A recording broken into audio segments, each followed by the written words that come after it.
Easy there, stranger. You're thrashing too much. If you keep this up, you'll rip that suit wide open, and then we'll both be in trouble. His eyes snapped open at the voice, husky and low, but clearly female, one that wasn't human. She was pressed against him, her knees locked around his hips, her arms braced on either side of his shoulders. He didn't know what startled him more, the closeness of her face, or the fact that her skin shimmered, almost scaled but not quite. He felt a rush of heat blossom along every contact point of their bodies. Her half-lidded eyes were luminous, the iris shot through with lines of emerald and gold. She stared down at him, her breath quickening as if she was restraining something she didn't fully understand. His heart hammered. This wasn't a dream. She really was on top of him, and she was trying, badly, to keep herself in check. He tried to speak, but only a choked rasp emerged from his throat. Her mouth curved in a shape that might have been a smile or perhaps a warning. Don't talk. Not yet. Your body's still adjusting to the atmosphere. This old vessel might be sealed, but it's pumping in stale oxygen. Gotta give your lungs a chance. He managed to push an elbow up, propping his torso so he wasn't completely helpless beneath her. There was no immediate threat in her posture, but there was tension, an electric hum in the narrow space around them that felt like it could catch fire at any moment. He forced out words between breaths. Who are you? And how the hell did I get here? Her glowing eyes flicked to the side, focusing on the cramped metal corridor that surrounded them. You passed out in the docking bay. You nearly froze in your own flight suit. I dragged you in here for safety. She swallowed, her throat fluttering with some kind of internal glow that pulsed in rhythm with her heartbeat. My name's Izari. When she said it, her voice softened, as if the name itself was special. She shifted her weight a bit, but not enough to let him go. You must be thinking how bizarre this is. I am too. But there's a reason. My cycle is, well, let's just say it's making me more protective than usual. He blinked hard, trying to steady his thoughts. Cycle? Izari's pupils dilated as a flush of color spread beneath her almost iridescent skin. The place I come from, we enter phases of heightened biological intensity. You'd call it a heat, maybe. I needed to find a safe place, and you just fell into it. That's all. She exhaled shakily. I won't hurt you. But I can't let you go yet. Unease coiled in his gut, but he sensed no malice from her. I'm Jaren, he said, fighting to keep his voice steady. I'm a pilot, or at least I was one until I ended up drifting into this system. My ship's thrusters blew, and I had to emergency dock in the nearest structure. He glanced around, taking in the dim emergency lights reflecting off the walls. Guess that was a mistake. Her expression flickered with surprise. It wasn't. Not entirely. This place is an old cargo transport station, abandoned after the corporation that owned it collapsed. I found it a few days ago while looking for salvage. Didn't expect another living soul out here. She slid her body back half an inch, just enough that the full press of her thighs against his hips eased. He felt a rush of cool air replace the heat where her skin had been. She gave him a once-over, her gaze lingering on his flight suit. You're cut under the collar. I tried to seal it, but the patch might not hold if you keep moving so much. Her voice dropped lower. And I'm sorry if this position is uncomfortable for you. My body reacts strongly to contact right now. A faint smile curved at the corners of his mouth. I've had worse rude awakenings. He coughed, wincing at the sting in his side. But I'd like to breathe normally. Can you get off me? Izari shifted again, her breath catching as if even the movement threatened to unravel her control. Yes, but slowly. She carefully moved her weight off his torso, placing a palm against the wall to steady herself. He sat up gingerly, noticing how cramped the corridor truly was. The overhead lights sputtered, giving off little more than a dull flicker that set the shadows dancing across Izari's features. She had ridges along her cheeks, subtle at first, but they pulsed with faint turquoise lines whenever she inhaled. He'd never seen an alien look so entirely alive. The emotional swirl in her gaze caught him off guard. Thank you? he muttered, pressing his back against the wall. You said you dragged me here. Why? We don't know each other. You could have just left me to freeze. Izari's face tightened for a moment, her lips parted with a sincerity that cut him deeper than he expected. I couldn't do that, not after seeing you collapse. There are scavengers prowling the outer decks, picking through whatever's left. If they found you unconscious, you'd be sold off or ripped apart. So I moved you into an interior chamber, tried to patch your suit, and then, my heat overwhelmed me. I needed contact to regulate my internal temperature, but I swear I wasn't trying to take advantage. I just... He held up a hand, trying to keep her from spiraling further. All right, I believe you. He tried to stand, then thought better of it as dizziness spun him back onto one knee. Izari caught his shoulder, steadying him. That same jolt of warmth ran between them, an invisible current. You're still weak, she observed, biting her lower lip. Look, we need to get you somewhere stable, with a functioning medical kit. There might be a station left with a powered-up autodock. We can't stay in this corridor forever. He nodded, scanning the distant flicker of overhead lighting. Any idea where to find one? Izari hesitated, her head turning to the side as though she were listening for something. I've been here a few days, but I haven't explored every wing. Some areas are sealed, with old security protocols. There's a chance the med labs are behind one of those doors, or completely ransacked. But we can check. Or we can try to reach your ship, see if your own medical supplies are still viable. Jaren grunted. My ship is worthless now, but there might be a kit. Let's see if we can get there first. He tried to move without leaning on her, but failed. She quickly slid an arm around his torso and helped him walk. Each step rattled with the clang of metal plating underfoot.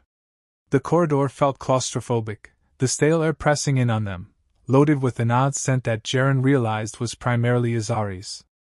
It was warm and vaguely floral, though layered with something sharp and electric. His mind kept wandering. He was in pain, sure, but the unexpected closeness to a female alien who spoke in such a raw, husky tone was impossible to ignore. The tension in his muscles pulsed with each brush of her hip against his.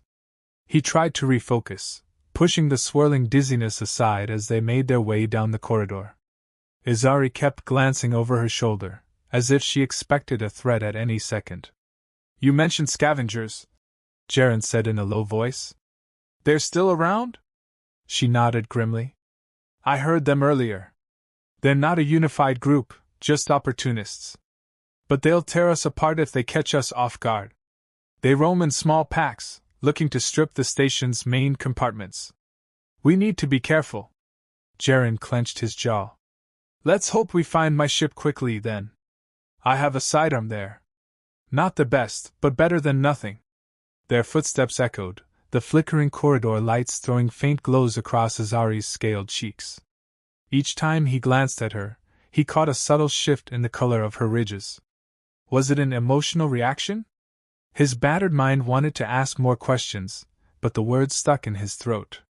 Instead, they pressed onward in tense silence. They reached a sealed hatch that presumably led toward the hangar. Izari motioned for him to stand back, then she placed her hand against a panel on the wall. Her slender fingers, each tipped with a faint metallic sheen, danced over the keypad. She hissed under her breath. Systems offline.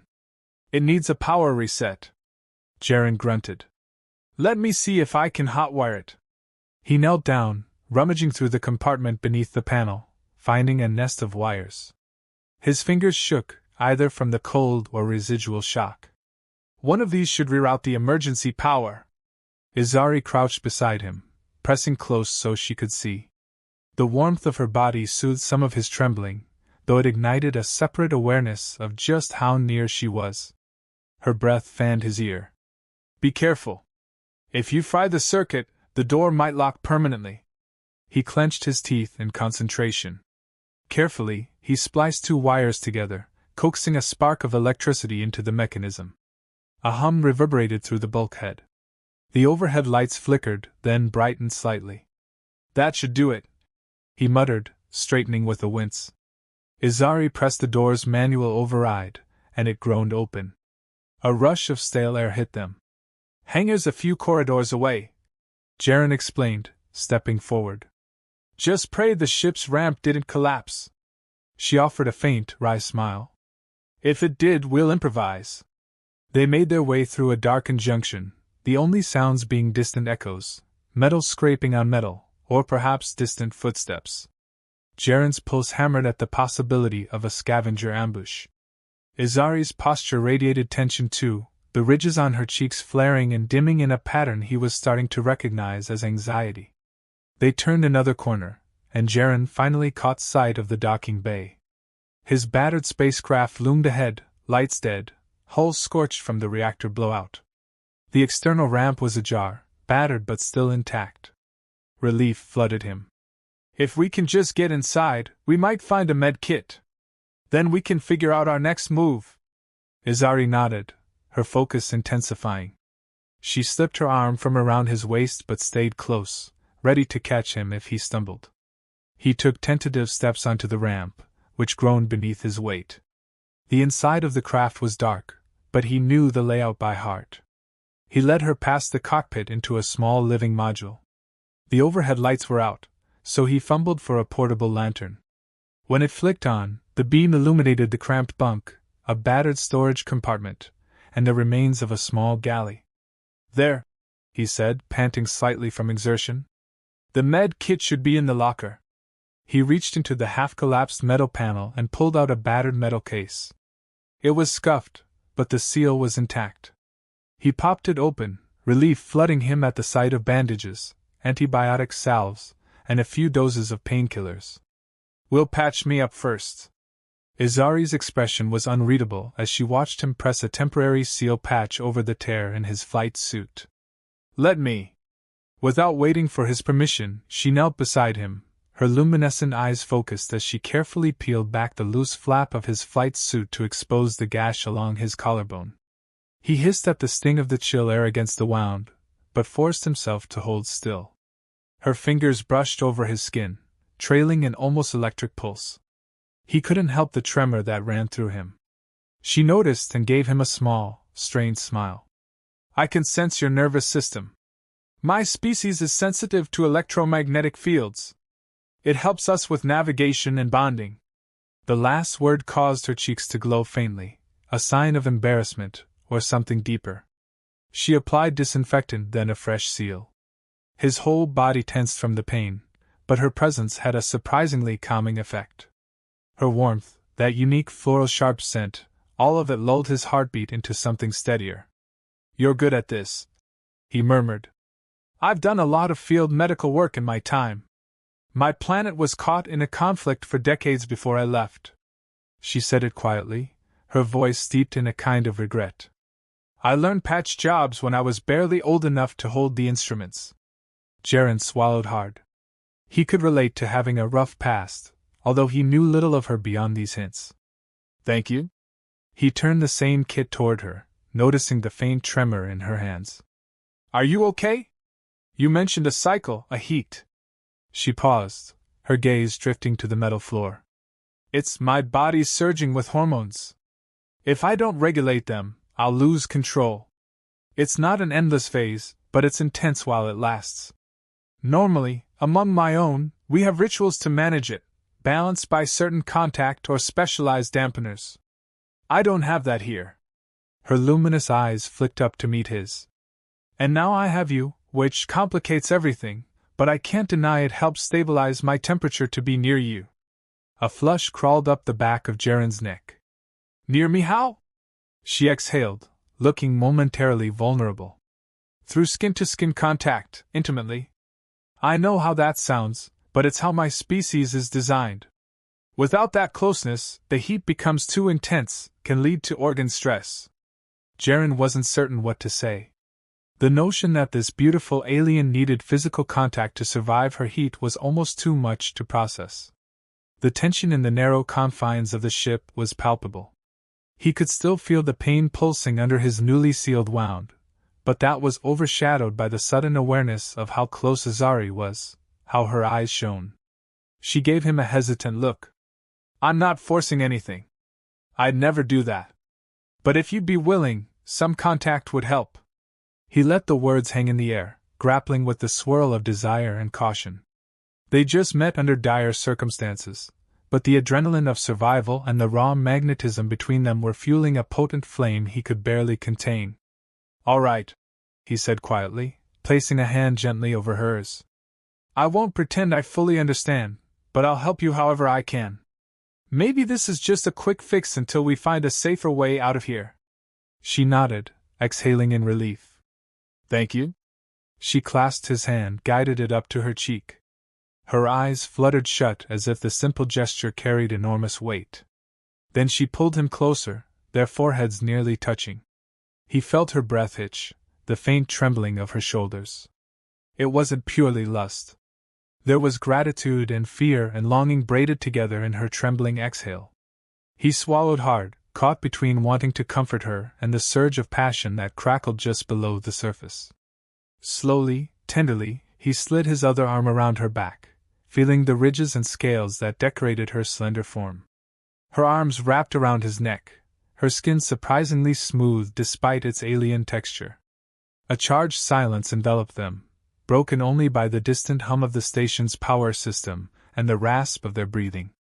She tilted her head until her lips grazed his jaw, barely a feather-light touch, yet it sent a tremor through him.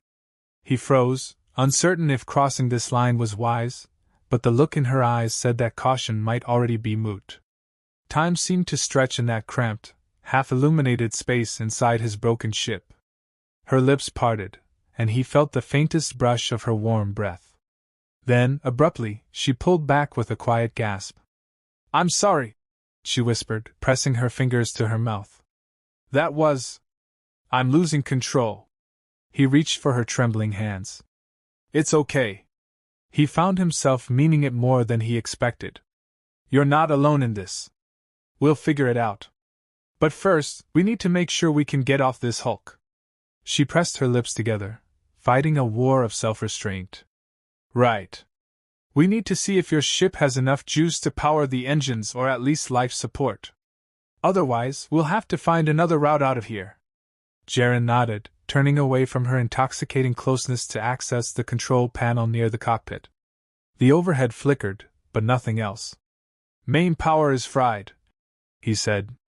"The meltdown took out the entire propulsion system.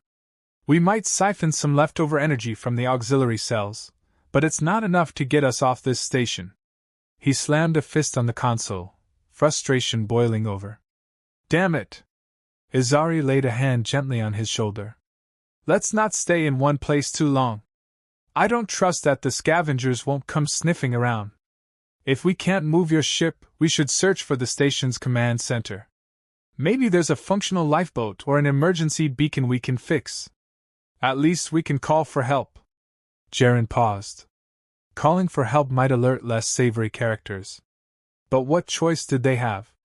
"It's worth a shot," he agreed. "Let me grab a few supplies." He snagged the sidearm from a compartment under the console, along with a flashlight and a canteen. Izari nodded briskly, as if forcing herself to focus on the next step instead of the pulsing heat that still radiated from her. Together, they left the ship. They navigated deeper into the station, following old direction markers that pointed toward the command center. The corridors were a maze of half-lit tunnels and broken bulkheads. Sporadic bursts of light revealed flickering signs. Izari led with an agile awareness, her head swiveling with each noise in the distance. Jaren kept the gun raised, safety off, though it had only a few charges left. The tension between them stayed potent, but the urgency of survival pressed them forward. At a cross-section of two corridors, Izari stopped abruptly, motioning for silence. Jaren froze, straining his ears. Faint footsteps, not theirs. He signaled with two fingers toward the nearest open hatch. They slipped inside, pressing their backs against the cold metal wall. The footsteps grew louder, accompanied by low voices. Jaren's pulse raced. He counted at least 3, maybe more. Izari turned her face toward him, her ridges glimmering faintly in the gloom. She mouthed, "Wait them out." He nodded. The footsteps paused near the door. For a heart-stopping moment, Jaren thought they would come inside. Tension coiled in his muscles, the sidearm gripped tight. Then the voices drifted off down the hallway. Slowly Izari exhaled, relief evident in her features. "We can't risk running into them without a plan," she whispered. "We'll go around." Jaren flicked on the flashlight, keeping it pointed at the ground. He scanned the interior of what appeared to be an old storage bay, crates stacked against the walls. "Maybe there's another corridor. Or an access shaft." They searched quickly, finding a ladder leading to a cramped maintenance tunnel. Izari tried to pull it open, but it was stuck. Jaren joined in, and together they managed to dislodge the rusted latch, the sound of metal screeching uncomfortably loud in the silence. They winced, waiting to see if the scavengers would return. When no one came, they slipped inside. The maintenance tunnel was barely high enough to crawl. Jaren handed the flashlight to Izari, letting her illuminate the path as they moved on hands and knees. The enclosed space made his breath come faster. He never liked tight confines, but this was the best way to avoid detection. Every so often, he felt Izari's foot brush against him in the cramped darkness, sending a jolting reminder of her presence. Despite their predicament, he couldn't help the flush of warmth each time. Eventually, the tunnel opened into a dimly lit corridor that seemed far less traveled. Izari swung herself down silently, scanning for threats, then motioned for Jaren to follow. "The command center should be nearby," she murmured.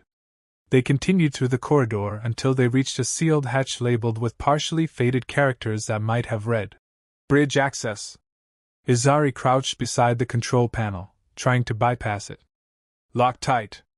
Looks like the station's main system is offline, but the locks remain on auxiliary power. I can't access it from here unless I find the right code." Jaren gritted his teeth. "Let me try. Maybe it's similar to the panel we hotwired before." But as he studied the wires, the setup appeared more secure, with multiple failsafes. "Damn. We need an actual override code or keycard." Izari's eyes narrowed.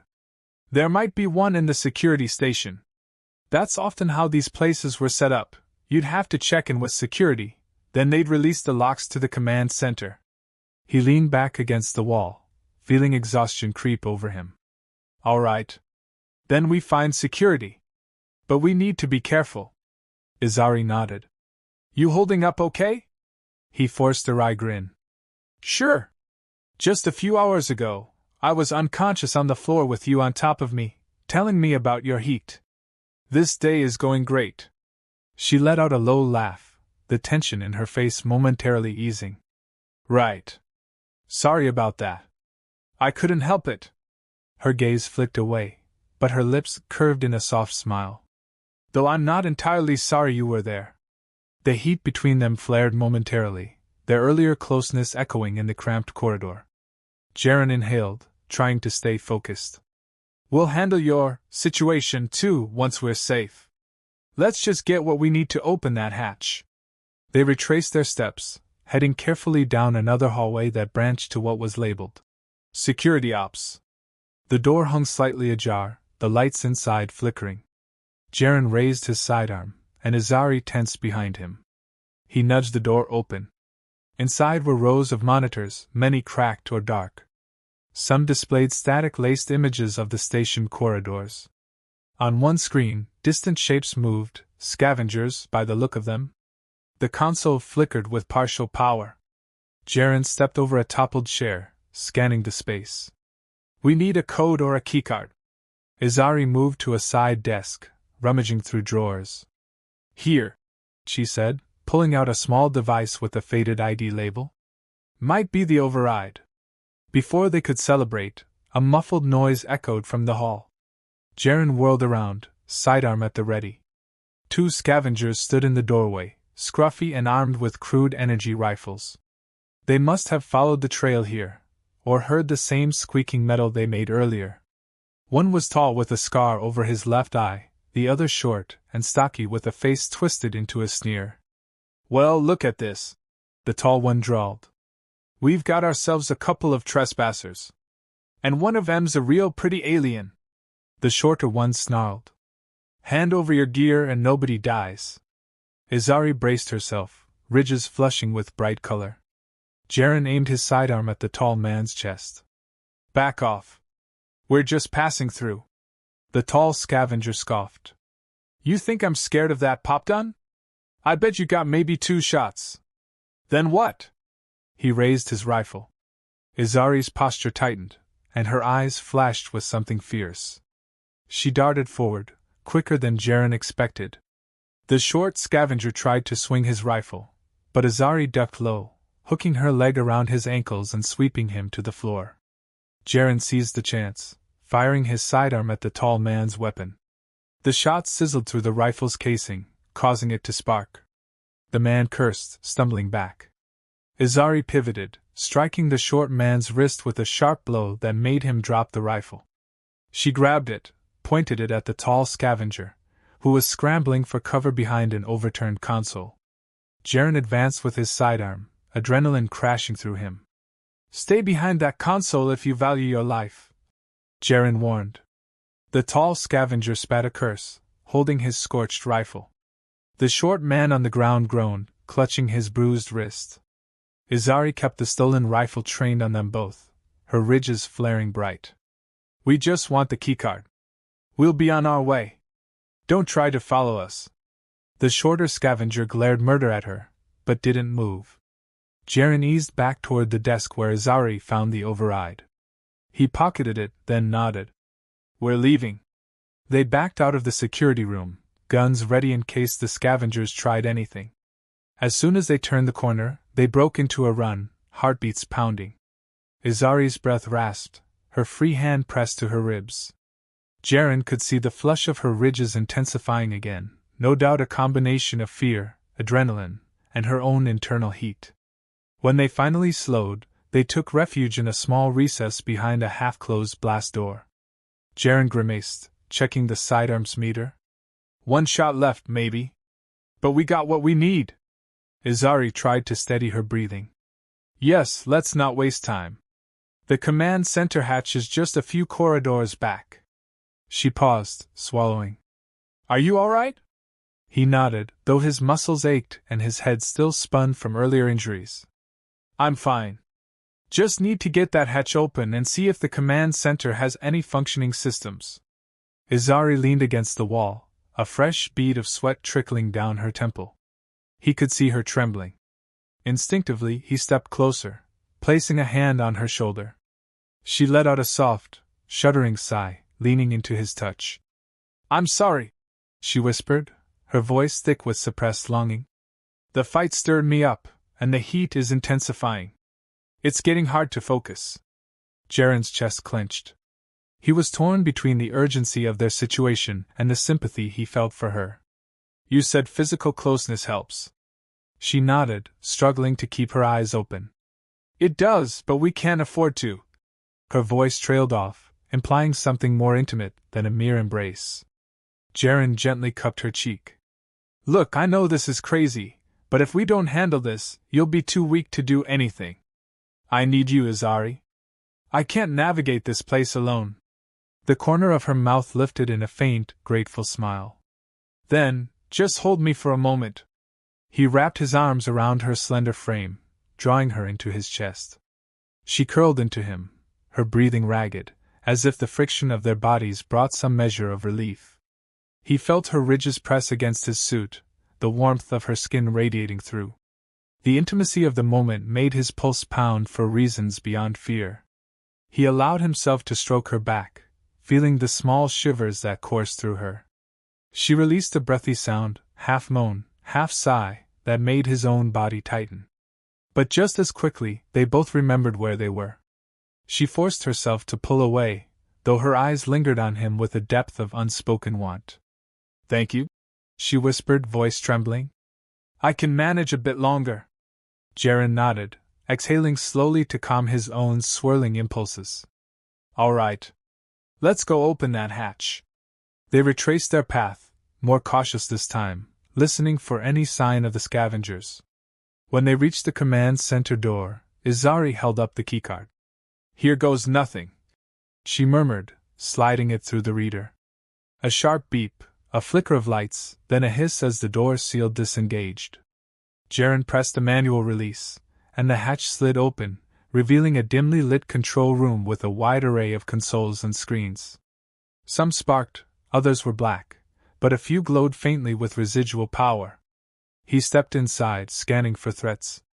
No sign of scavengers, at least not here. Izari followed, pushing the door closed behind them and activating the lock from the inside. "That should buy us some time if they come hunting," she said. Jaren nodded, stepping toward the largest console at the center of the room. A cracked overhead window revealed a portion of open space beyond the station's hull, star-littered darkness that offered a glimpse of the cosmos. He keyed a few switches, trying to coax more life into the system. The console flickered, showing partial data about the station's power grid. Most of it was offline, but the emergency beacon system was intact. "We can send out a distress call," he said, glancing over at Izari. She was crouched by another console, scanning readouts. "But if we do that, the scavengers will realize it. They might try to sabotage us, or we might attract worse." She nodded thoughtfully. "Still, it's a better chance than staying here indefinitely. Let me see if there are any other ships docked. Maybe we can find a shuttle or a life pod." She fiddled with the console. "I'm seeing a few registry signals. Most are locked down or decompressed. But there might be a cargo shuttle in Bay 4 that still has environment intact." Jaren's spirits lifted. "That's good. If it's functioning, we can get out of here. But we'll have to figure out how to bypass whatever lock is on it." He tapped the distress console again, setting it to standby. Izari stood up, pressing a hand to her forehead. "Bay 4 is on the other side of the station. We'll have to be quiet and quick." She tried to sound determined, but her voice quavered. Jaren strode to her, placing a hand on her arm. "You need rest or something more. We can't keep going if you collapse in the middle of a fight." She chewed her lip, the ridges on her cheeks flaring a deep turquoise. "Maybe there's a way to regulate my cycle in here. If the medical systems are connected to the station, it could do a mild sedation. But that's risky. If we put me under sedation, I'll be defenseless." Jaren let out a slow breath. "We could barricade ourselves in here, let you get through the worst of it. We have enough rations, maybe. But we risk giving the scavengers time to break in or sabotage the shuttle." Izari's eyes burned with frustration. "There's never a simple choice, is there?" Jaren reached up, tracing the line of a faint scar across her brow, something he hadn't noticed before. "No. But we'll manage." She looked up at him, and for a moment, the tension swirling between them coalesced into something more tangible. "If I were to relieve the heat in a more natural way, would you?" Her gaze dropped, and he felt a surge of unexpected protectiveness. He recognized the vulnerability in that request, knew she was no more sure than he was. But the thought of it, of giving her body what it needed, of finding solace together, sparked a raw heat in his veins. He swallowed, feeling his heart thunder. "If that's what you need, I'm here. But it's your call. I don't want to take advantage of your condition." She looked up, eyes glistening with gratitude and hunger. "Trust me, you wouldn't be. If anything, it's me who's asking too much." Jaren brushed a thumb over the curve of her ridges. "We're in this together, Izari." He drew her closer, letting his lips brush tentatively against hers. A jolt of warmth coursed through him, her mouth soft yet edged with the faint ridges that lined her cheeks, a reminder of how alien she truly was. But in that moment she felt impossibly right. She pressed closer, returning the kiss with mounting fervor, a gasp escaping her lips. He felt her body shiver, muscles coiling with suppressed tension. She parted from him just long enough to draw in a trembling breath, her ridges flaring bright. "This is going to feel intense," she whispered. "I don't want to scare you." Jaren's gaze held hers. "I'm not scared. Let's do what we must." She exhaled, relief flooding her expression. Their lips met again, harder this time, the taste of her sending sparks across his nerves. Her arms locked around his shoulders, drawing him close. Her scaled skin vibrated with a subtle hum of energy, as if her very body was conducting a current.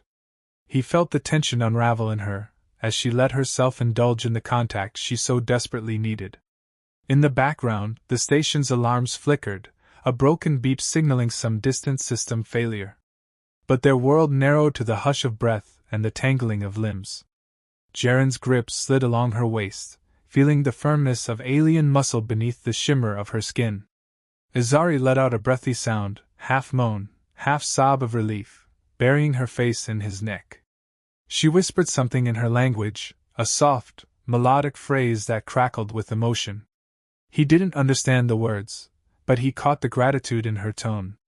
They sank to the floor amidst the faint glow of emergency lights. She guided his hands along her sides, exhaling shakily as the heat within her found some release in the closeness.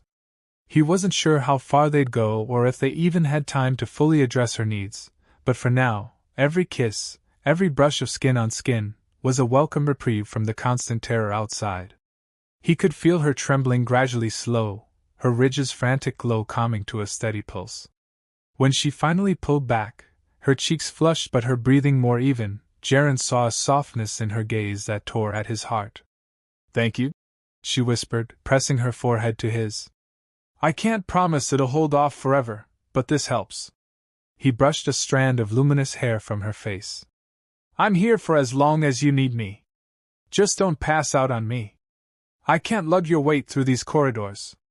She laughed quietly, the sound a balm to both of them. "I'll do my best." With renewed resolve, they helped each other to their feet. The tension had shifted, replaced by a sense of fragile unity. Jaren moved back to the console, checking on the station's schematics. "All right. Bay 4 is a ways off. We could try to reroute some of the station's power to open the path or at least keep the lights on." Izari scanned the monitors. "We're here in the command center, which is locked down. That buys us time, but we'll need to fight through or sneak around the scavengers once we head out." Jaren nodded, flipping a switch to bring up a partial map of the station. "If we cut the power to the sections near them, maybe they'll be lured away. They might think we've gone there." Izari smirked. "That's clever. Let's see if we can do that." It took some tinkering, but they managed to isolate a few corridors, shutting off life support and lights in a section on the opposite side from where they needed to go. With luck, the scavengers would be drawn to investigate. "That's done," Izari said, stepping back.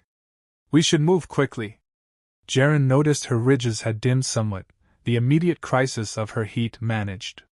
He couldn't help a small smile as he remembered how intimately they'd just been entwined. But now wasn't the time to bask in it. Survival came first. She keyed in a sequence on the console, unlocking the door. "Ready?" Jaren nodded, sidearm in one hand, the stolen rifle slung over Izari's shoulder. "Let's go find that shuttle." They emerged into the corridor, tension coiling again. Izari led the way, her body coiled and graceful, while Jaren covered the rear. Flickering overhead lights revealed walls pockmarked with rust and scorch marks. The station groaned under some hidden pressure, a reminder that it was old and compromised.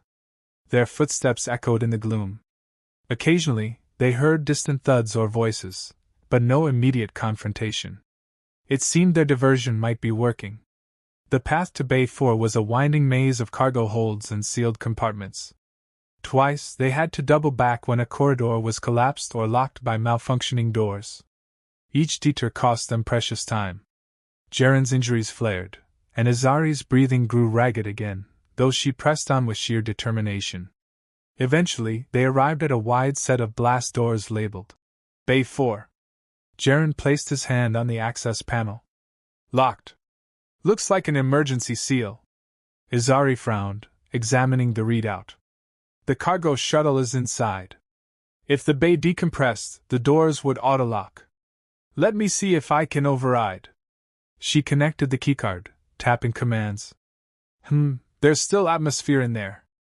The seal might be because the station's main power is offline, so the system defaulted to lockdown." Jaren watched her slender fingers dance over the screen. She let out a small triumph. "Got it. Releasing the seal." The massive blast doors rumbled, sliding apart. A gust of stale air rushed past them, the bay interior dark except for faint emergency strips along the floor. As they stepped inside, the outline of a cargo shuttle loomed in the gloom, larger than Jaren's craft, but clearly old and battered. Izari let out a quiet gasp. If this still functions, we might actually get out of here. Jaren moved cautiously forward.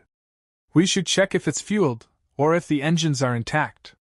Izari followed, her ridges flickering with hope. They ascended the shuttle's loading ramp, stepping into a cargo hold strewn with crates. The overhead lights flickered to life, evidently responding to their presence. Looks like some auxiliary power remains, Jaren murmured. They moved toward the cockpit, passing through narrow corridors. The shuttle was bigger than his own craft, with seats for a small crew. Izari headed straight for the pilot's station, scanning the console. Power cells are low, but not empty. Engine readouts, not great, but we might manage a short jump out of here if we can clear the bay doors. Jaren nodded, relief warring with caution.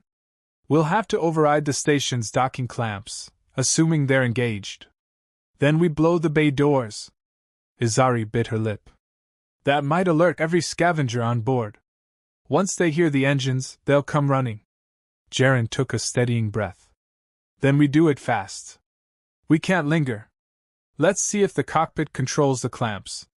If not, we might have to manually unlock them outside. Izari tapped a few keys. It's locked from the station's main terminal. We'll have to go to the cargo bay control booth. I saw one near the far wall.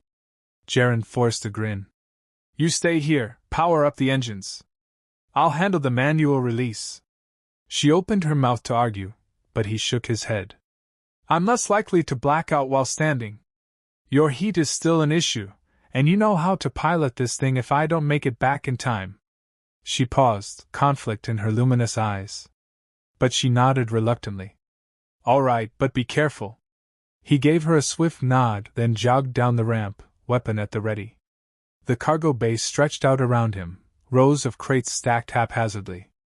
The control booth was perched on an elevated platform near the outer wall. He climbed the ladder, keeping an ear out for footsteps. Inside, he found a simple console with a series of levers for docking clamps. He flipped a rusted switch, and the console lit up. Clamp release, he muttered, scanning the readouts. He input the override code from the security device, waiting for the system to respond. The clamps groaned in protest, then a green light winked on. Yes, he hissed under his breath. The shuttle was free. A noise behind him made him spin. A scavenger stood in the booth's door, stocky, with a bruised wrist, the same one Izari disarmed earlier. He held a pistol in his good hand, aimed directly at Jaren's chest. You again, the scavenger snarled. Gotta say, you're making my day real complicated. Jaren's heart lurched. He raised his sidearm, but the scavenger fired first. The shot tore a chunk out of the console, sparks flying. Jaren dove to the floor, returning fire. His last charge sizzled past the scavenger's ear, close but not enough. He heard a triumphant snarl. The man stepped forward, gun leveled. End of the line, friend. Jaren's mind raced. He felt for the rifle slung on his back, but it was out of reach. Just as the scavenger squeezed the trigger, a flash of movement knocked him sideways. Izari pounced, her ridges blazing, a feral snarl ripping from her throat. She slammed her elbow into the scavenger's gut, forcing his aim astray. The shot scorched the booth's ceiling. Jaren scrambled to his feet, adrenaline exploding. With Izari's help, he wrested the gun from the scavenger's grasp, delivering a sharp blow to his temple. The man went limp, unconscious. Panting, Jaren stared at Izari, who trembled with a mixture of fury and raw energy. You saved me, he gasped, stepping closer. She nodded, breath ragged. He got past me in the shuttle corridor. I couldn't let him kill you. Jaren's heart pounded. You shouldn't have risked yourself. She managed a shaky laugh. We're in this together, remember? He wanted to pull her into his arms, but they had no time. Distant shouting echoed through the cargo bay. More scavengers, alerted by the gunfire. Izari grabbed Jaren's wrist. We have to go, now! They rushed from the booth, descending the ladder. Shots whizzed past them from across the bay. Jaren ducked behind a crate, Izari pressing against him. "We can't fight them all," she hissed. "There's too many." He peeked over the crate. Half a dozen scavengers were converging on them. The shuttle ramp loomed about 50 paces away. "We run," he said, heart pounding. "Zigzag behind the crates. Let's just hope they don't get a clean shot." They glanced at each other, silent understanding passing between them. Then they sprinted, weaving through the piles of cargo. Blaster fire scorched the air, singing metal crates, but they managed to keep moving. The ramp drew closer, and Jaren's lungs burned. He felt Izari's grip on his sleeve, as if the closeness anchored them both. At last they dashed up the shuttle ramp, slamming the door control behind them. Izari lunged to the cockpit, Jaren right on her heels.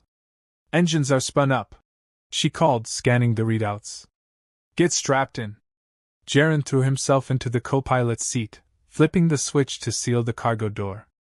Shots pinged off the hull outside. "They're going to try to board us or disable us." Izari's ridges flared with determined light. "Not if we get out in time." Her fingers danced over the controls. The shuttle's engines roared, rattling the entire vessel. Jaren clutched the console. "Bay doors, we need them open." Izari slammed the release. A heavy clang reverberated as the massive external doors began to part. Air whipped through the bay, swirling debris in a violent gust. Scavengers scrambled for cover, but at least they couldn't shoot accurately in the gale. Izari fired the thrusters, lifting the shuttle off the deck. Jaren watched the small readout as the pressure warnings flashed. The bay's atmosphere vented into space, but in seconds, the outer doors were wide enough for them to squeeze through. "Here we go," Izari muttered, hands steady on the controls. The shuttle lurched forward, through the crack in the bay doors, and out into the vastness of space.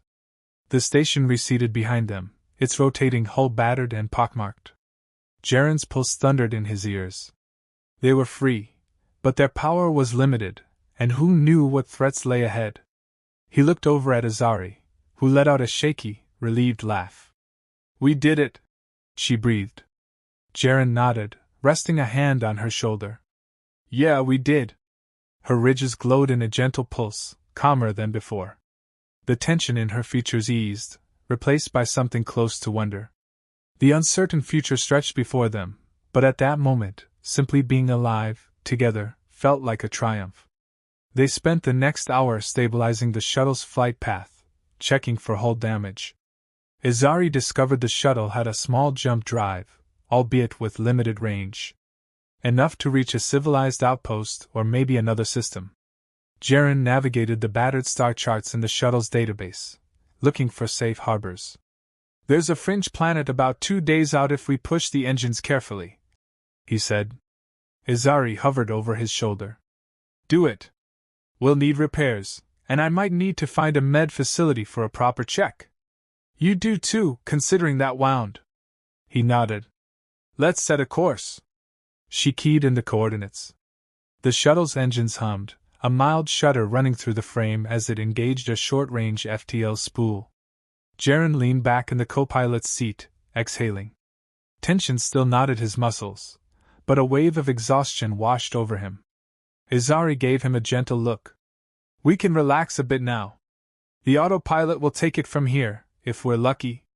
He slowly stood, noticing how battered he felt. His ribs ached, his head spun, and the seal over his collarbones stung. But at least they were no longer under immediate threat. "Let's find somewhere to rest," he said, managing a tired grin. Izari nodded, her ridges flickering in agreement. "There should be a bunk or a cabin." They made their way to a small crew compartment. The shuttle's interior was Spartan, 2 small bunks, a single overhead lamp flickering with an off-yellow glow, a tiny wash station. Izari set down her stolen rifle, letting out a weary breath. She turned to Jaren. "You should lie down. That wound of yours needs real rest." Jaren knew she was right, but he also saw the lingering tension in her posture. Her heat might have been partially satiated, but she still wore a tightness in her jaw, the ridges on her cheeks pulsing faintly. I will. But you need to take care of yourself too. If there's anything I can do. She stepped closer, placing a hand over his chest. You've already done so much. She fell silent for a moment, as though considering her next words carefully. My cycle is easing, but it's still there, humming under my skin. I feel drawn to you, not just for the physical relief, but because I trust you. Jaren's pulse kicked. He placed his hand gently atop hers. Izari, I feel a connection too. I don't know where it leads or if it's just the adrenaline and your biology, but I'm not turning away. Her luminous eyes studied him with disarming intensity. You could have left me behind, or refused to help me with my cycle. But you didn't. A soft tremble coursed through her body. I came out here to scavenge for my people, to find resources or technology that might give us an edge against those who enslaved us. But I ended up in exile in a failing station. Meeting you, maybe it was fate, maybe just chance. Either way, I'm grateful.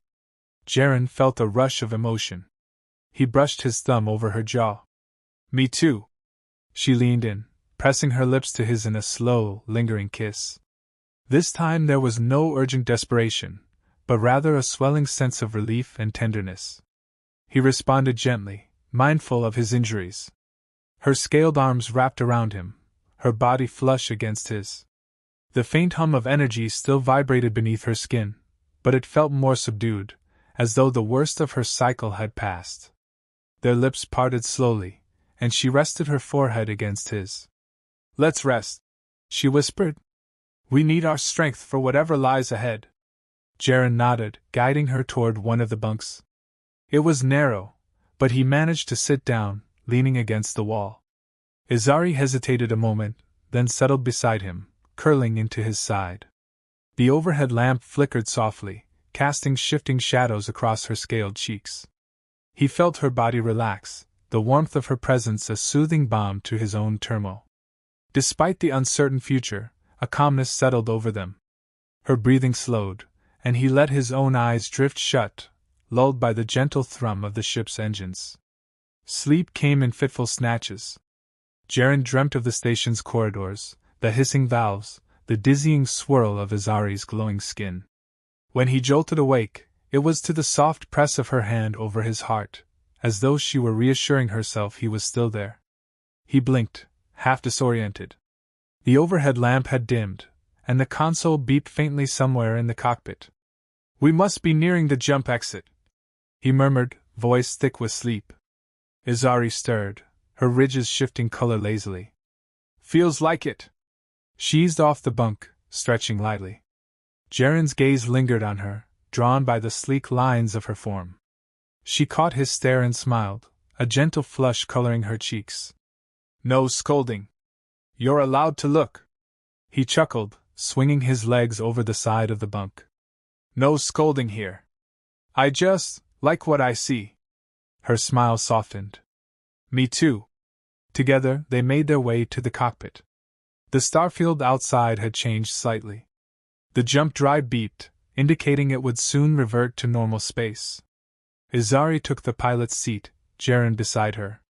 She disengaged the FTL spool, and the shuttle shuddered as it slipped back into real space. A barren star system greeted them, a dim sun, a smattering of asteroids, and in the distance, a greenish planet ringed by debris. Jaren checked the sensor readouts. That's likely our best bet. The planet is designated as Oranis. Sparse population out on the fringe. Might be a settlement or two. Izari nodded, guiding the shuttle forward. Let's hope they're friendly. Or at least not hostile. As they closed in, sensor pings detected a small settlement near the planet's equator, perched on a plateau that rose from a wide desert plain. It appeared to have some rudimentary landing pads and a scatter of prefabricated structures. Izari took them into the upper atmosphere, the shuttle rattling in protest. Easy, girl, Jaren muttered, patting the console. We're almost there.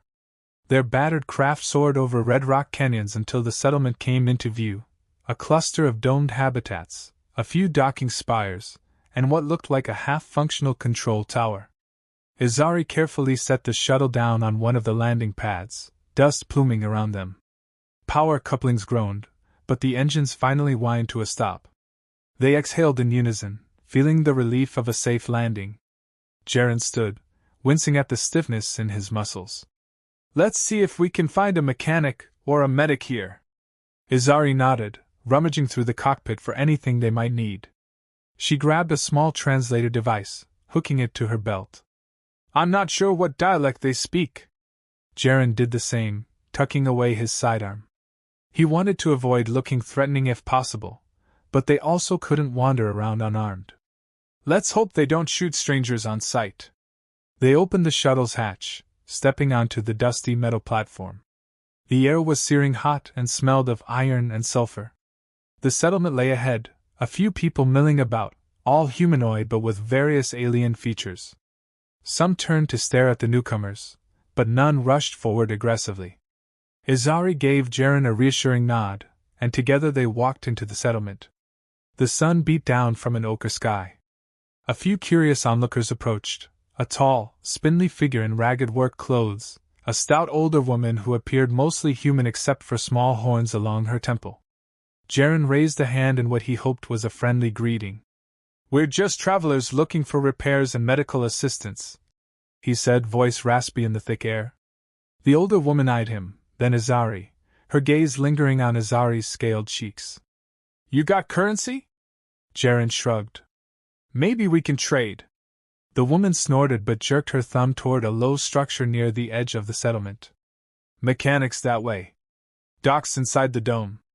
Izari inclined her head in thanks, though she kept a hand on Jaren's arm, as if anxious about being separated. They trudged past the onlookers, dust swirling around their feet.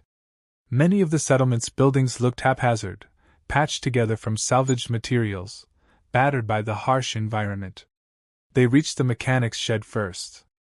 Inside, a wiry figure clanged away at a piece of machinery. When Jaren coughed to get the mechanic's attention, the figure whirled around, revealing a young man with metallic implants around his eyes. "What do you want?" Jaren explained their situation, gesturing to the battered shuttle on the pad. The mechanic listened skeptically. "You're in luck if you got something valuable. Otherwise, I'm not messing with a half-dead craft." Izari stepped forward, rummaging in her small belt pouch. She produced a shimmering crystal shard that pulsed faintly with internal light. "This is from my home. It's used as a power conductor. It might cover our repairs." The mechanic's eyes widened. "Is that real?" "That's advanced tech." Izari nodded solemnly. "It's genuine. Enough to handle our repairs?" The mechanic snatched the shard, examining it under a magnifier. "Yeah, I can fix your engines, maybe refit a few systems. But no promises on how long it'll take. I need to see what's busted." Jaren glanced at Izari, who gave him a nod. "All right. We'll be at the dome if you need us." The mechanic waved them off, already rummaging for tools. Next, they found the medical dome, a squat, half-buried structure with a faded red cross on the side. Inside, the air was marginally cooler. A few battered chairs lined the wall, and an older alien woman with 4 slender arms sat behind a makeshift reception desk.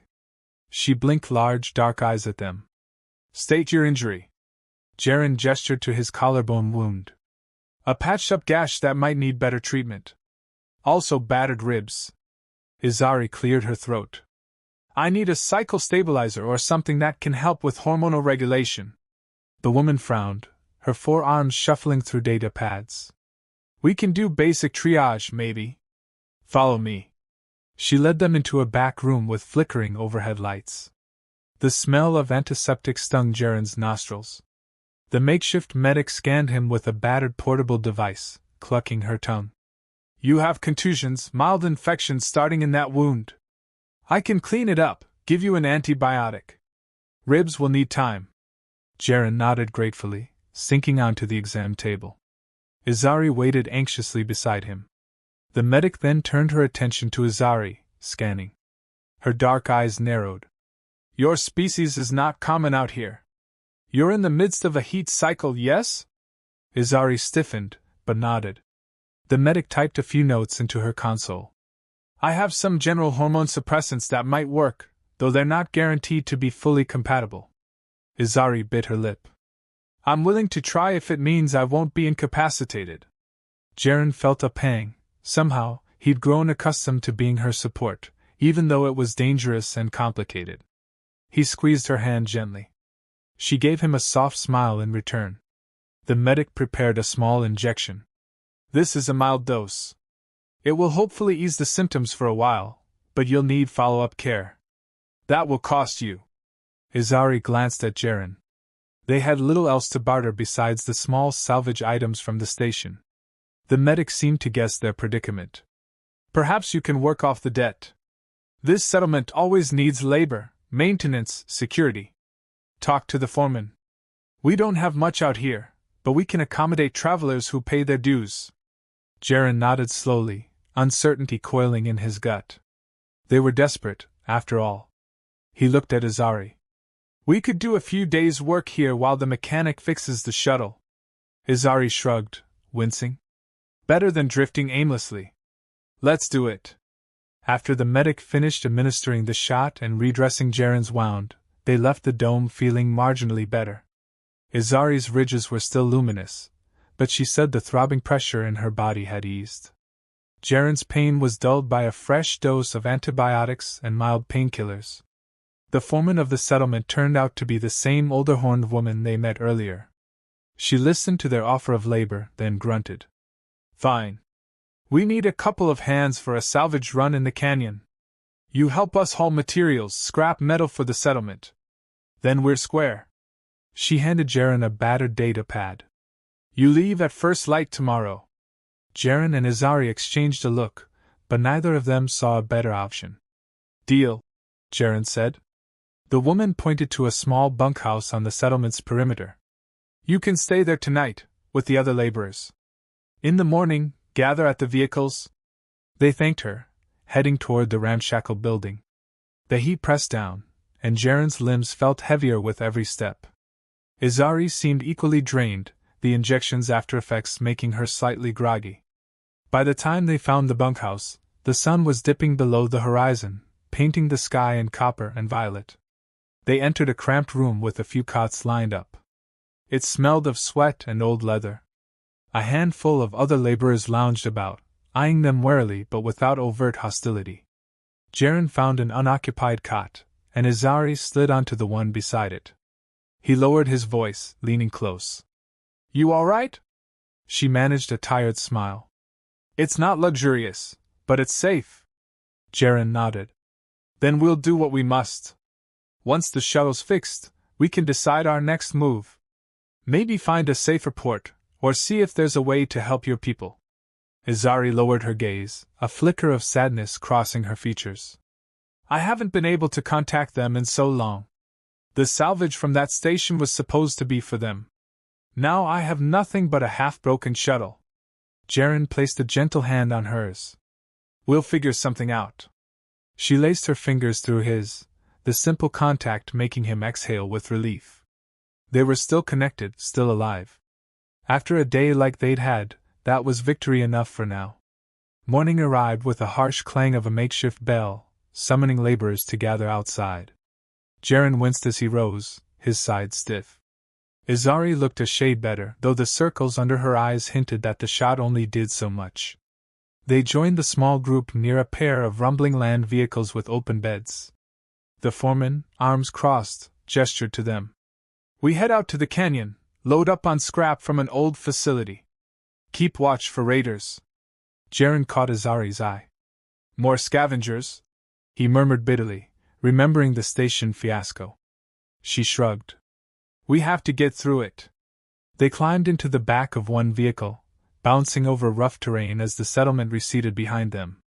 The canyon ahead was a jagged scar in the planet's surface, the red rock towering on both sides.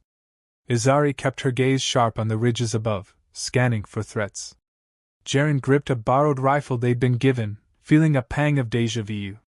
The vehicle rumbled to a stop near a collapsed structure of rusted girders and collapsed roofing. The foreman barked orders. Gather anything that looks salvageable, metal sheets, cables, especially any intact gear. Keep your eyes peeled for movement.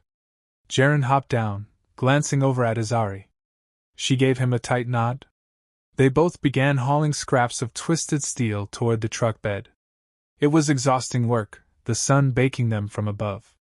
The dryness caught in Jaren's throat, reminding him how precarious life was out here. Izari labored silently, her ridges occasionally flaring with effort. Despite the harsh conditions, he couldn't help but admire her stamina. She moved with fluid grace, even when hefting heavy panels. An hour into the job, tension rippled through the group. A watchman shouted from atop a rock outcropping. Jaren's stomach dropped at the sight of approaching vehicles on the far side of the canyon, raiders, by the look of them. Dust plumed behind their racing bikes. The foreman cursed. "We've got to hold them off. They'll want our scrap, or our lives." Jaren's grip tightened on the rifle. Izari quickly ducked behind a stack of crates, scanning the terrain. She looked at Jaren. "I'll try to flank them. You cover me?" Jaren nodded. "Be careful." As the raiders thundered closer, gunfire erupted.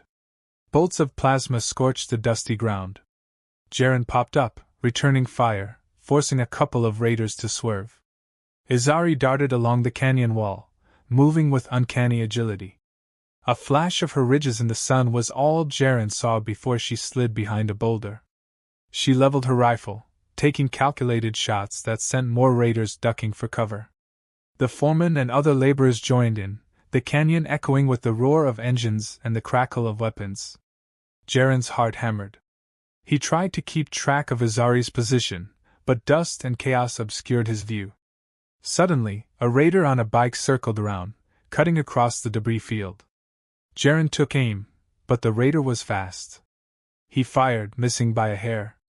The bike angled toward Jaren, the rider lifting a crude shotgun.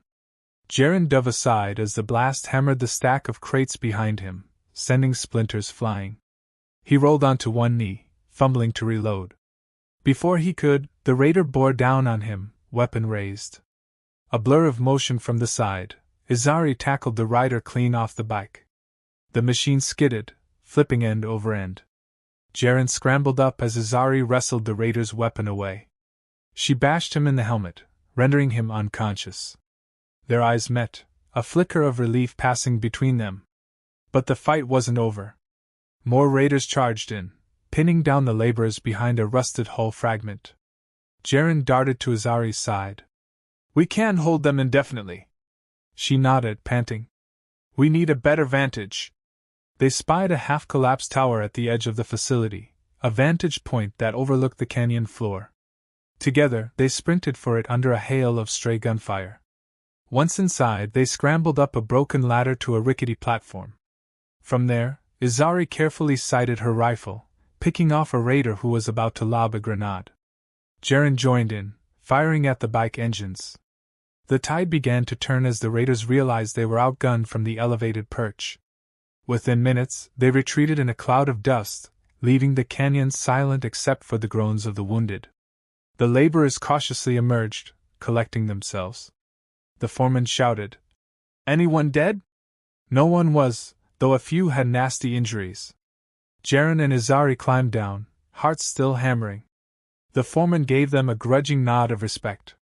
"You two know how to handle yourselves. Maybe you're worth more than I thought." Jaren simply shrugged, exhausted. Izari accepted a canteen from one of the other laborers, guzzling water with a shudder of relief. Jaren took a long drink as well, his throat parched. They spent another hour gathering the last of the salvage, then piled into the vehicles for the return trip. Jaren sagged against Izari in the back of the truck, the adrenaline crash leaving him shaky. She squeezed his hand, her ridges dimmed but comforting against his skin. By the time they arrived back at the settlement, the sun was low, casting long shadows across the dusty streets. The foreman hopped out, gesturing for them to follow. "You did enough. You can see the dock if you need more meds, though you'll owe if you want fancy stuff." Jaren nodded, his injuries throbbing. Izari looked equally spent, but the shot she'd taken seemed to stave off the worst of her cycle. They parted from the group and made their way to the bunkhouse. Inside, Jaren flopped onto a cot with a groan. Izari sat beside him, wiping sweat from her brow. "We got through the day," she said softly, leaning over him. "Barely." He gave a tired grin. "Couldn't have done it without you." She brushed her fingers along the seal over his collarbone, then down his arm, her gaze warm. "We make a good team." Jaren shifted, wincing as his ribs protested. "Yeah, we do. But what next? Fix the shuttle and move on? Or do we stay here? You have your people to consider, and I have, well, actually, I don't have much of anything. Just a half-baked dream of not dying alone in space." She sighed, leaning her head against his shoulder. "I don't want to keep drifting. But I also don't know if going back to my homeworld is even possible right now. There's so much to figure out. All I know is, I don't want us to separate." Jaren felt his chest tighten at the raw sincerity in her voice. He turned his face toward her, pressing a light kiss to her temple. "Then we won't. At least not until we choose it together." She closed her eyes, exhaling softly. The closeness between them felt right, even amidst the dusty bunkhouse and the uncertain tomorrow. They spent another few days in the settlement, taking on small tasks to cover the cost of supplies. Each evening they visited the mechanic to check on the shuttle's progress. Bit by bit, the craft was repaired, new plating welded, engines recalibrated. Jaren's wounds slowly healed under the medic's supervision, and Izari's cycle, aided by intermittent doses of the suppressant, stabilized enough that she wasn't in constant agony. Still, there were nights when she woke gasping for contact, her skin blazing with a faint luminescence in the darkness. Jaren would hold her until the tremors subsided, neither of them speaking much, just breathing together in the hush of the bunkhouse. Their bond grew in those quiet, vulnerable hours, forging an intimacy that went beyond mere survival. At last, the mechanic announced the shuttle was as ready as it would ever be. The foreman seemed genuinely reluctant to lose two capable fighters, but accepted their departure with a gruff shrug. "If you change your mind, we could use you around here." Jaren thanked her, though he doubted they'd return. Izari traded another small crystal shard for extra rations and a spare battery cell, then the two of them boarded their newly refitted craft under the scorching midday sun. The engine started with a healthy roar, and Jaren lifted them off the pad, feeling a surge of excitement and apprehension.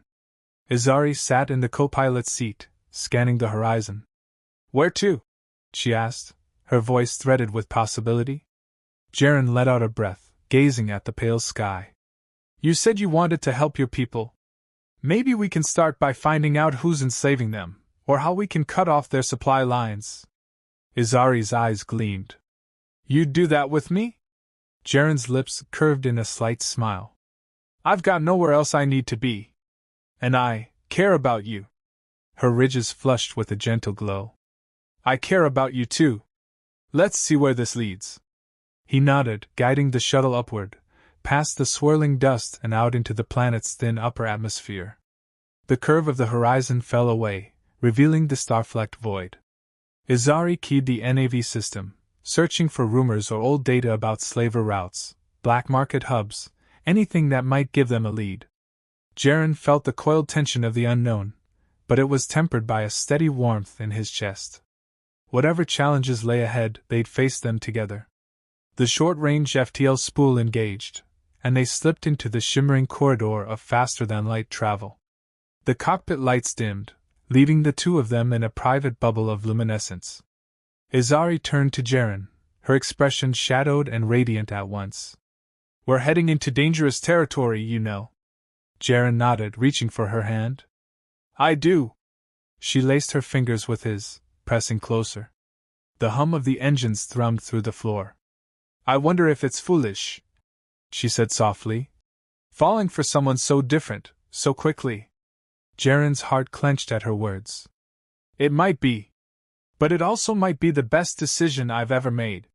She smiled, and for a moment, the entire cosmos felt a little less cold.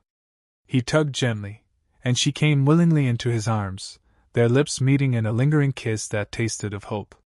The swirl of FTL lights refracted in her glowing ridges, painting patterns across the cockpit walls. He felt her breath hitch, and his own heart soared. In that moment, the station, the scavengers, and the dusty settlement were all far behind them, replaced by the quiet certainty that they belonged at each other's side, forging a path through unknown stars. They emerged from FTL near a small outpost orbiting a pale, ringed world. Sensors flagged it as an unregistered station, likely a black market hub. Izari glanced at Jaren, a flash of apprehension in her luminous gaze. We might find some leads here, but it's risky. Unsavory types gather at these stations. Jaren checked the readouts. We can handle it. We just need information about slaver routes, where they take captives, how they move them. We can't barge in without a plan. Izari drew a steadying breath. All right. Let's dock carefully. Keep weapons hidden but within reach. Jaren guided the shuttle toward the station's docking ring, noting the mismatched hull plating and half-lit signage that blinked an invitation to trouble.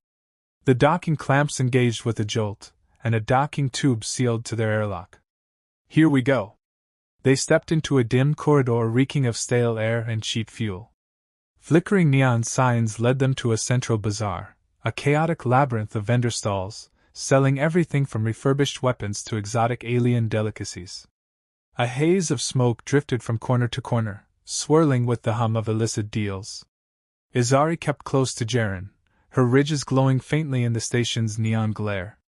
Occasionally, passers-by gave them curious or hostile looks, but no one bothered them outright. Jaren spotted a corner booth labeled Information Exchange. He nudged Izari, and they approached. A gaunt alien with elongated pupils peered at them. Looking for something? Jaren kept his tone calm. We want to know about slaver activity. Particularly a ring that deals in certain species. He glanced at Izari, who gave a curt nod. The alien behind the booth let out a wheezing laugh. Slavers? You'll find them if you have the credits. Or maybe they'll find you. Depends on your angle. Jaren's jaw tightened. We just want information. The alien held out a thin, clawed hand. Information costs. Izari produced another small crystal shard. The alien's eyes lit up with greed. That'll do. He snatched it, flipping it between his fingers. Check the lower docks. Word is a big transport of living cargo is due in a day or two, heading toward the Kreza Rim. Might be part of a bigger operation. If you ask around, you'll catch the route. Izari's face hardened.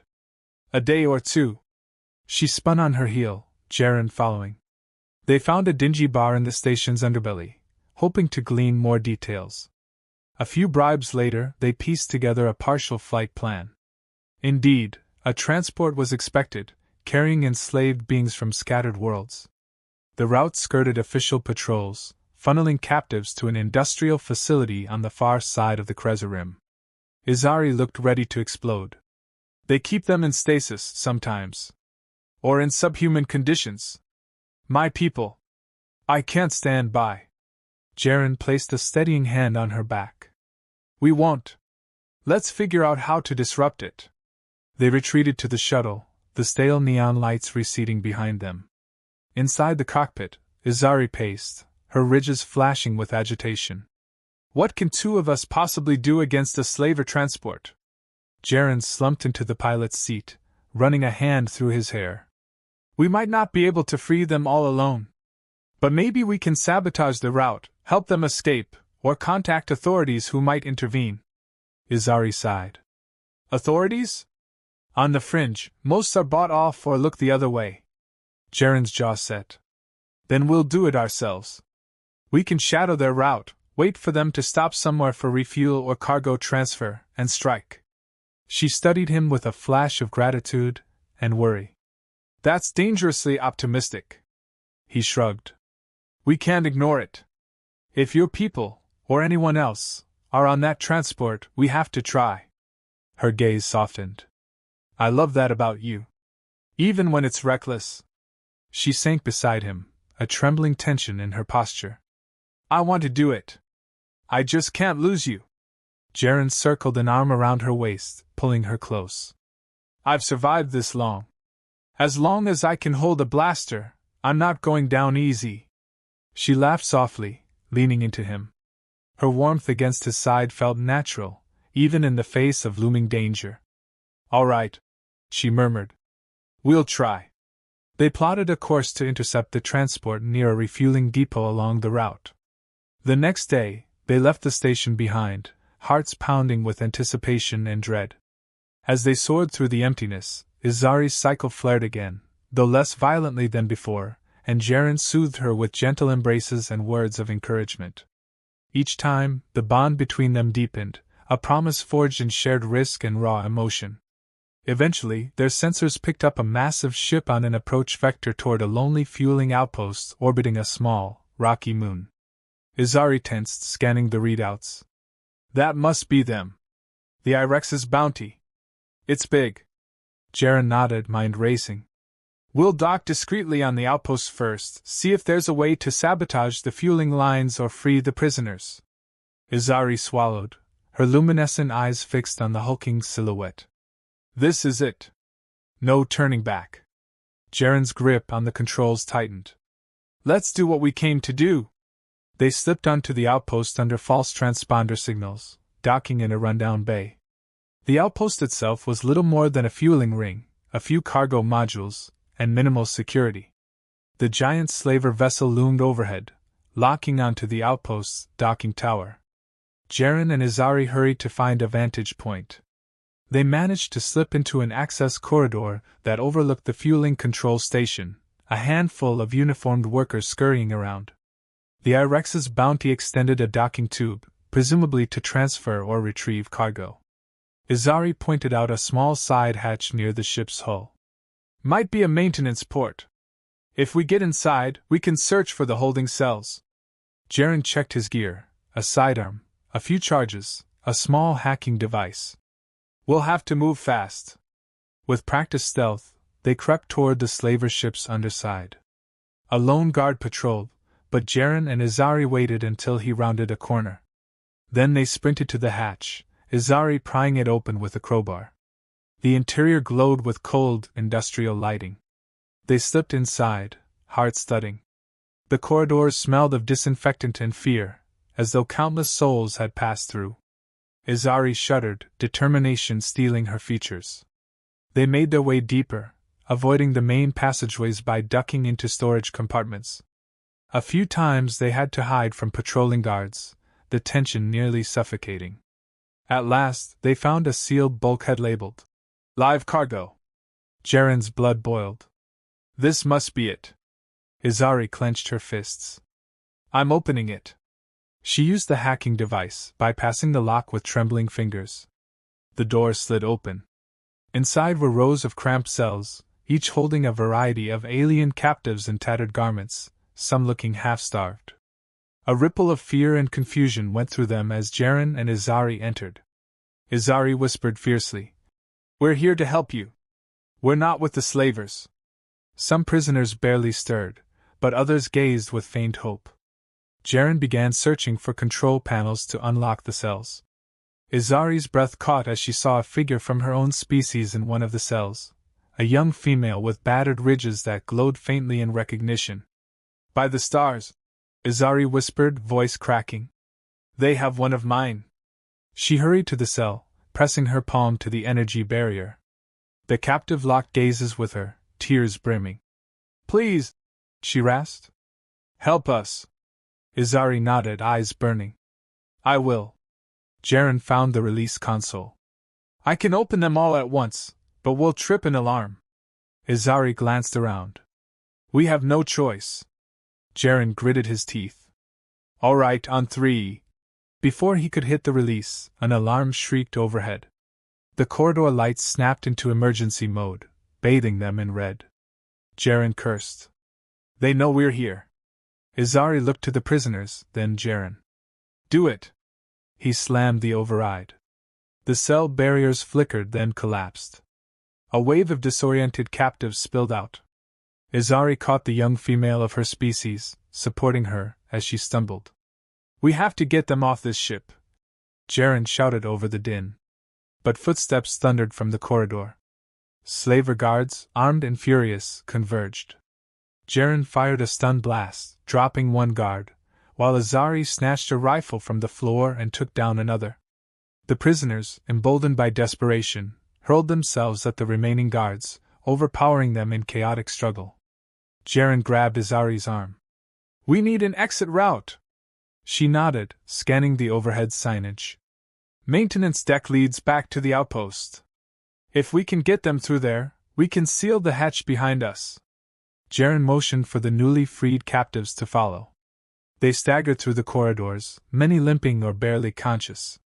Azari and Jaren took point, fending off more guards who came rushing. Blaster fire scorched the air.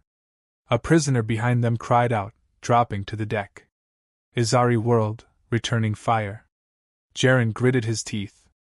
"We can't save everyone if we get pinned down." She shook her head, pressing on, her expression grim.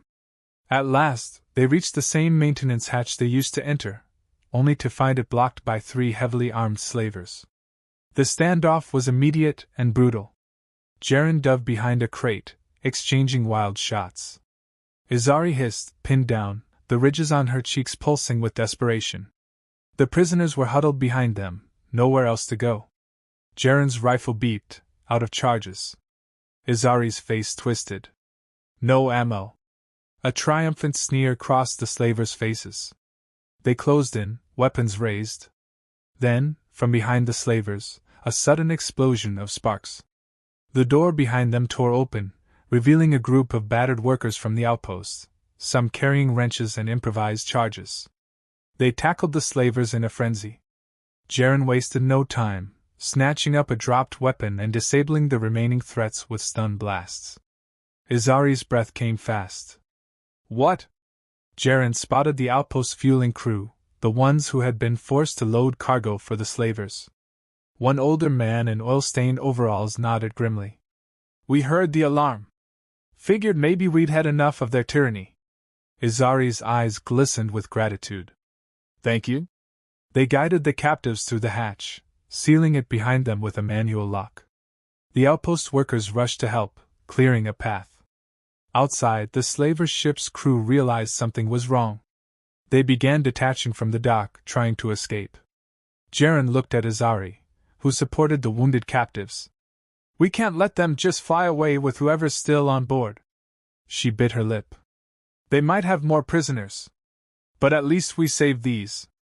A wail of sirens flooded the outpost as the slaver ship peeled away. Jaren's heart twisted at the thought of those left behind. But the cluster of freed prisoners here needed immediate care. Azari lowered her gaze. "We did what we could. Maybe there'll be another chance to stop them later."